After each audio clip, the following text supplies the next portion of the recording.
Au moins 97 migrants, dont 15 femmes et 5 enfants, sont portés disparus après le naufrage de leur embarcation jeudi au large de la capitale libyenne, a indiqué le porte-parole de la marine libyenne, le général Ayoub Kassem, précisant que ce chiffre avait été donné par 23 rescapés de différentes nationalités africaines, secourus par les gardes-côtes libyens à un peu moins de 10 km au large de Tripoli.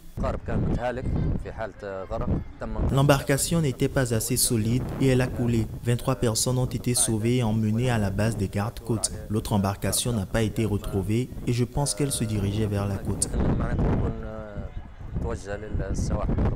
Depuis le début de l'année, au moins 590 migrants sont morts ou portés disparus au large de la Libye, selon un bilan provisoire de l'Organisation internationale pour les migrations arrêté fin mars. Les passeurs de migrants clandestins profitent du chaos qui règne en Libye depuis la chute du régime de Mouammar Kadhafi en 2011. La plupart des départs ont lieu depuis l'ouest du pays à destination de l'Italie, qui se trouve à 300 km. Selon les organisations internationales, 800 000 à 1 million de personnes, majoritairement originaires d'Afrique subsaharienne, se trouvent actuellement en Libye dans l'espoir de gagner l'Europe à bord d'embarcations de fortune dont la plupart prend la mer dans les environs de Sabrata.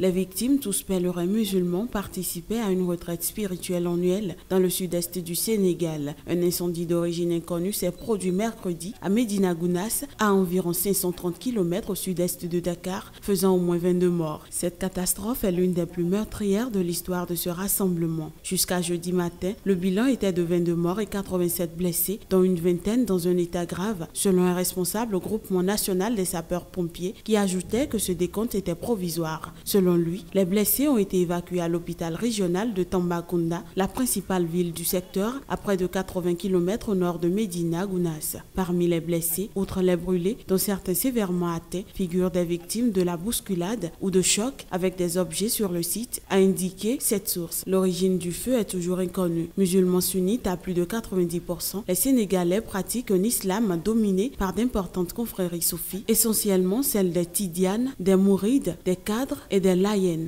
Un des pèlerins, Ousmane Ba, un retraité, a affirmé au quotidien pro-gouvernemental Le Soleil avoir connu plusieurs incendies depuis qu'il a commencé à participer à Dakar en 1966, mais il n'était pas d'une telle ampleur. Le président Macky Sall a annoncé qu'il se rendrait ce vendredi à Médina Gounass.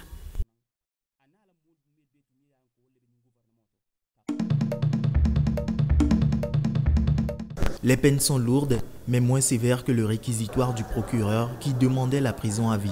La cour d'assises de Yopougon a rendu son verdict dans le procès des disparus du Novotel en fin de soirée ce jeudi 13 avril.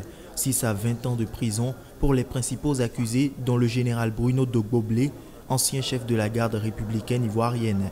Après 2 mois d'audience, les familles des victimes ont obtenu du jury une condamnation là où la défense réclamait l'acquittement.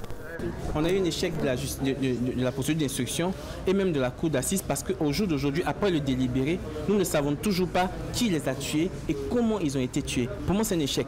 Véritablement, je n'arrive pas à digérer cette condamnation. Si Dogboblé n'a pas tué, s'il n'a pas enlevé, on le condamne à 18 ans. Pourquoi ? Selon l'accusation qui parle d'actes de barbarie, les 4 hommes avaient été conduits au palais présidentiel pour y être torturés, sauvagement battus avant d'être tués. Pour les victimes, c'est un apaisement, une pierre tombale qu'elles n'avaient pas jusqu'à présent. Pour les victimes, ce verdict équivaut à une pierre tombale.